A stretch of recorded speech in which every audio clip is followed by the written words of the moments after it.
Number হলো সুদ খাওয়া যাবে না। প্রত্যেকটি সমাজে খারাপ নেবেন না।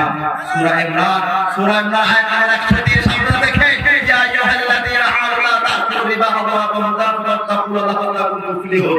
আপনারা একটা মিলে দেখবেন, আল্লাহ বলেছেন সুদ খেও না, সুদ খেও না, আল্লাহকে ভয় করো, আল্লাহকে ভয় করো।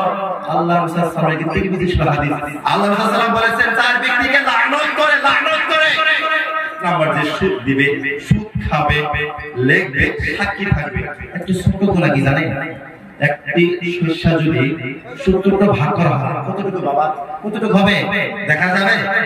ছোট একটি গুনাহ যে সুদ খায় তার মায়ের সুদ দেনা করে।